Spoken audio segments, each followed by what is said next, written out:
रूप से भ्रष्टाचार के खिलाफ 2005 में एक अधिनियम लागू किया गया जिसे सूचना का अधिकार यानी RTI कहा गया। इसके अंतर्गत कोई भी नागरिक किसी भी सरकारी विभाग से कोई भी जानकारी ले सकता था, बस शर्त थी कि RTI के तहत पूछी जाने वाली जानकारियां तथ्यों पर आधारित होनी चाहिए। यानी हम किसी सरकारी विभाग से उसके विचार नहीं पूछ सकते। आपके इलाके में विकास के कामों के लिए कितने पैसे खर्च हुए और कहां खर्च हुए, ऐसी जानकारी RTI से आसानी से मिल जाती है।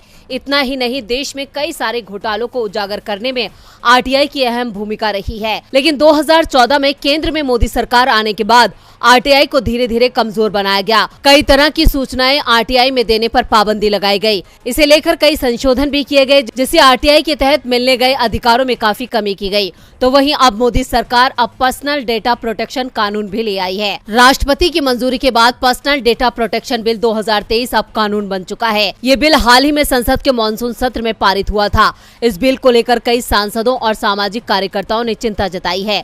कहा जा रहा है कि ये एक्ट सूचना के अधिकार यानी RTI के लिए ताबूत की आखिरी कील साबित हो सकता है। RTI जब 2005 में लागू हुआ तो इसे एक सनशाइन कानून के रूप में सराहा गया, जो सरकारी सिस्टम को और पारदर्शी और जवाबदेह बनाएगा। लेकिन डेटा कानून से पहले भी RTI में कई नियमों को हटाना पड़ा। हालांकि विधेयक को केंद्रीय IT मंत्री अश्विनी वैष्णव ने कहा था, इस बिल का मकसद पर्सनल डिजिटल डेटा की प्रोसेसिंग को रेगुलेशन करना है ताकि लोगों की प्राइवेसी का बचाव किया जा सके। लेकिन इसकी आड़ में RTI कानून अब बेहद कमजोर हो जाएगा।